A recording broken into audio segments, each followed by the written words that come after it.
자신의 저택을 개조를 해서 아마 신문명을 일찍 받아들인 것 같아요. 자기 집을 저택을 개조해서 신학문 교육을 위해서 간도 지역에 독립운동 기지를 마련하자. 그래서 이제 계획을 막 세우다 보니까 예. 군자금 마련을 해서 선택한 방법이 무장강도였습니다. 무장강도. 누구를 상대로? 서울 주민을 상대로. 이것도 또 한 일본을 상대로 한 게 아니라 일본인을 상대로 한 게 아니라 또 조선인들을 상대로 한 거예요? 네. 아 이건 왜 이러냐? 김자진의 첫 번째 그 강도 행각은 1910년 12월 4일 밤이었습니다. 예. 김자진이 동지 안승구, 민병옥, 조영원, 이영렬을 대동하고 몽둥이와 세 칼로 무장을 하고 서울 서부 반석방 한림동에 거주하는 유성모의 집을 털었습니다. 어허. 그래서 일행이 방에 침입해서 돈 4원, 은제 5작 2개, 은제 반지 15개, 은 귀걸이 1개를 탈취했습니다. 수준도 너무 떨어지는데요. 이거 비용이나 뭐 이런 게? 두 번째는 13일 후인 12월 17일 서울 북부 제동 남정철의 집에서 20원을 빼앗았습니다. 이런 식으로 총 6차례에 걸쳐서 일본 사람 집을 털었다는 기록이 없어요. 일본 총 6차례에 걸쳐서 무장강도 범행을 하던 중 총독부 경찰에 체포가 돼가지고 예. 서대문 형무소에서 2년 6개월 옥고를 치렀습니다. 이게 2년 6개월을 감옥에 있었다는 얘기는 그냥 도둑질에 대한 형량 정도밖에 안 될 것 같은데요. 진짜로 뭐 이렇게 무장 강도로 해갖고 뭐 군자금을 마련하기 위한 뭐 그런 게 만약에 진짜 밝혀졌다면 형량이 2년 6개월로 그치지 않았겠죠. 자, 이제 이런 거 이제 여기서 이제 이제 역사적 사실과 예. 역사적 해석에 이제 문제가 제기가 돼요. 자, 이제 이렇다. 그러면 이거를 이제 어떻게 해석할 거냐 하는 것은 이제 이 방송을 보시는 우리 시청자 여러분이 개인적으로 판단을 하실 수밖에 없는 거예요. 그런데 김자진 장군이 독립운동에 투신하기 전에 무장강도를 6차례 했다는 것은 역사적 사실이에요. 예. 그 역사적 사실을 알고 자 그럼 이거를 어떻게 해석을 해야 되지? 하는 문제. 이거를 뭐 긍정적으로 해석하시는 분들도 있을 거고 야 뭐 독립운동 하기 위해서인데 뭐 하지만 반대로 생각하면 그러면 피해자 입장에서 보면 아무리 뜻이 고귀해도 현상으로 나타난 것은 무장강도잖아요. 아니 아무리 뜻이 고귀하더라도 예를 들어서 이런 거지 않습니까? 나는 뭐 진짜 어린 아이들을 돕기 위해서 버려진 아이들을 돕기 위해서 부자의 집을 털었다? 그것도 도둑질이에요. 아무리 뜻이 좋아도 그 방법 자체가 그걸 정당하게 만들어줄 수 없거든요. 이게 로빈훗도 아니고. 예. 자 아무리 뜻이 고귀했다 해도 예. 현상으로 나타난 것은 무장강도 범죄 행각이기 때문에 2년 6개월형을 사는 거죠. 자 박환이라는 교수 겸 학자께서 만주벌의 항일영웅 김자진이라는 책이 저 책입니다. 예. 우리가 몰랐던 김자진 장군 이야기. 이제 김자진 장군의 일대기가 나와 있어요. 여기에 무장강도 행각에 대해서 이렇게 책에다 써놨습니다. 김자진 장군의 행위는 단순한 강도가 아니라 그러니까 일본이죠. 강도에게 귀중한 것, 그러니까 우리 나라를 뺏겼죠. 귀중한 것을 빼앗겨 고통받고 있는 남을 위해 이건 우리 민족이라고 이해하시면 될 것 같아요. 예. 자신의 인생을 희생한 행위다라고 무장강도 행위를 아주 극찬을 해놨어요. 이분은 뭐 이런 사고방식이 오늘날 무장독립운동을 연구하는 우리 학계의 풍토라는 것이죠. 아니 일본의 나라를 뺏겼어요. 예.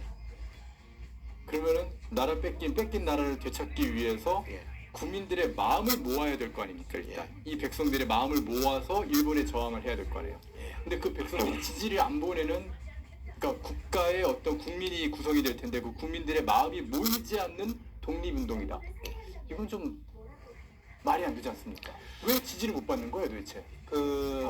지금 이제 뭐 친일파로 그 반민족 행위 네. 처벌법에 의해서 이제 체포당한 그 사람이 김연수인데 그 삼양사 그 김연수의 형이 김성수죠. 그 동아일보 그다음에 고려대 전신인 보성 전문 이걸 운영한 김연수 형제가 일제시대 때 가장 사업으로 성공을 한 분인데 대지주였고 이런 독립운동을 하는 분들이 뭐 밀사를 비밀리에 이 집으로 보냅니다. 보내면 이제 군자금 쓰게 주시오 이렇게 얘기하면 돈을 주면 이 사람도 이제 나중에 총독부로부터 너 독립군에게 돈 줬지 하고 자기도 이제 사업체가 날아가니까 금고문을 열고 가져가시오. 털어가라. 그러면은 김성수나 김현수 입장에서는 그 강도를 당한 거예요.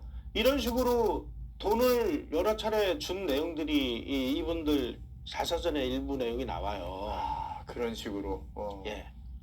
자, 이런 거는 이제 그 해석하기 나름이에요. 이제부터는. 그러니까 이거 뭐 이런 역사적 사실까지를 왜 들춰내느냐라고 하시는 분들에게 제가 지금 말씀을 드린 건 사실은 사실대로 아시고 그 사실을 이제 어떻게 해석할 것이냐 하는 거는 이제 개개인이 해석을 하는 수밖에는 없습니다. 야, 그 아무리 그래도 뜻이 가상해도 이거는 강도행위 아니냐라고 하시는 분은 그렇게 해석하시면 되는 거고 그 뭐 해석하는 것까지 우리가 뭐라고 하겠어요. 끝까지 보시면은 저희가 왜 오늘 이 방송을 하는지 그 내용에 대해서 좀 이해가 되실 거예요. 청산리 전투의 영웅으로 알려진 김자진 장군도 만주 한인사회에서는 만주벌의 마왕으로 불렸어요. 한인들 입장에서는 마적이나 다름없는 약탈꾼 내지는 폭군으로 인식했다는 뜻입니다. 왜 그랬을까 하는 것은 이제 우리가 좀 고민을 해봐야 되는 문제입니다. 하지만 만주에 살던 분들 입장에서는 하도 뭐 여러 사람이 와서 이런 명목 저런 명목으로 뜯어가니까 김자진 장군은 저 청산리 전투 포위망에서 간신히 탈출해가지고 저 자유시로 이동하기 위해서 달레네친스크라는 곳으로 이동을 합니다. 홍범도도 같이 이동을 했어요. 그런데 거기서 기차를 타고 자유시까지 가야 되는데 기차에 타는 조건이 뭐냐면은 우리 독립군의 무장을 해제하는 거예요. 그러니까 야, 이거 무장 독립군의 무장을 해제하다니 이게 말이나 되느냐. 나는 해제 못하겠어. 그러면 너희들은 기차 못 타. 그래가지고 퇴거 조치를 당해요. 홍범도 같은 분은 그래도 우리가 뭐 자유시로 가면 더 좋은 무기로 그 보급해준다니까 뭐 이해할 수 있는 거 아니냐 하고 이제 무기를 다 반납하고 무장을 해제하고 기차 타고 자유시로 갔고 그래서 이제 김자진 장군은 자유시로 안 갔죠. 그러니까 자유시 참변에서 간신히 빠져나올 수 있었습니다. 다시 와가지고 만주로 갔어요. 그래가지고 이제 이러저러한 그 사람들을 모아서 약 600명 정도를 모아가지고 대한 독립군단이라는 걸 만들어서 거기 총사령관에 취임을 하는데 문제는 이 사람들을 어떻게 무장시키고 먹여 살리냐 말이죠. 1923년 3월 일본 하얼빈 총영사의 보고에 의하면 김자진 장군이 만든 이 대한독립군단의 모습이 이렇게 되어 있습니다. 거짓골로 밀살에 숨어들어 조선인 농가에 흩어져 밥을 얻어먹는 신세다. 양민들 민폐가 막심하니 양민구제가 시급하다라고 하얼빈 총영사가 보고를 하는 사료들이 발견이 됐습니다.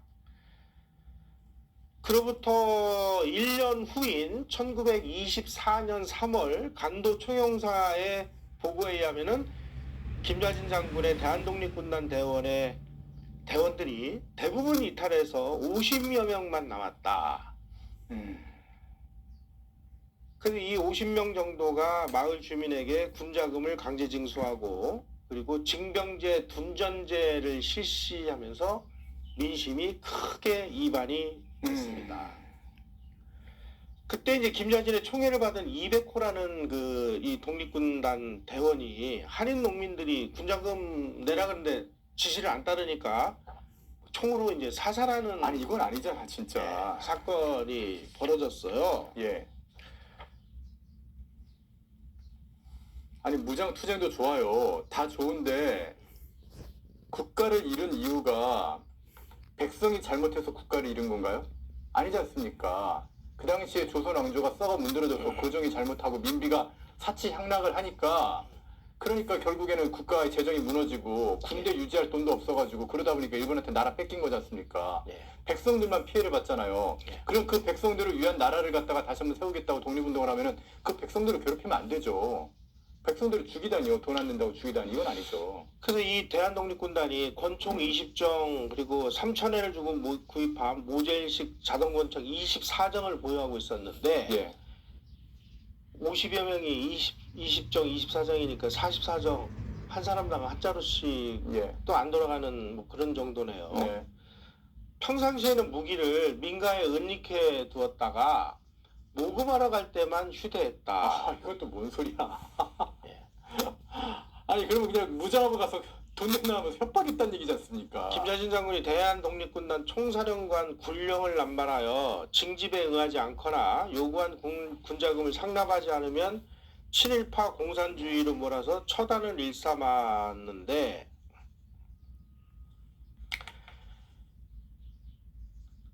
만주 일일신문이라는 게 이제 일본어로 발간되는 신문에 예. 이 신민부도 이제 그 당시 요 일대 뭐 신민부 무슨 부 뭐 이런 게 만들어졌는데 네네. 이 신민부의 실상을 이렇게 그 보도를 한 게 있습니다. 1928년 7월 22일자 만주 일일신문에 의하면은 석도하자 오지에 자리 잡은 신민부는 관할군의 조선인 8만 명에 대해 징세를 시작했다. 상비병 경비, 학교 경영, 금융조합, 마적 습격 보호 명목으로 경작지 일동당 연 6엔, 상인에게는 의무금 200 내지 1000엔의 엄청난 세금을 강제 징수했다. 작년에는 징세가 극히 부진했는데 신민부는 여러 차례 흉폭한 일당을 파견하여 강도 협박, 금품 강탈 등을 했다. 그게 바로 불량선인의 정체다. 이렇게 보도를 한 사실이 있습니다.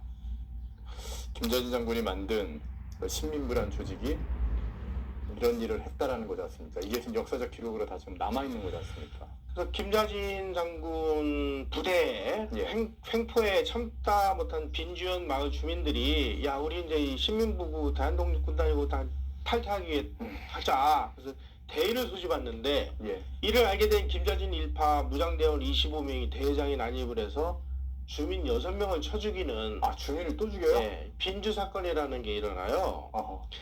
이 사건을 위해서 이제 김자진 장군의 신민부는 공공의 적이 된 거예요. 그래서 이제 빈주 사건 피해자 가족들의 복수심이 막 불타고 있는 와중에 거기에 편승한 공산주의 단체들이 보복을 첨예해가지고 공산주의 한 분파인 화요파가 박상시이라는 사람을 보내가지고 김자진 장군을 암살한 겁니다. 야, 이게 우리 국사교과서에는 예. 그러니까 뭐 그 당시에 저도 이제 교육 받을 거 할 때는 예. 김자진 장군이 공산주의자들의 어떤 계획에 의해서 예.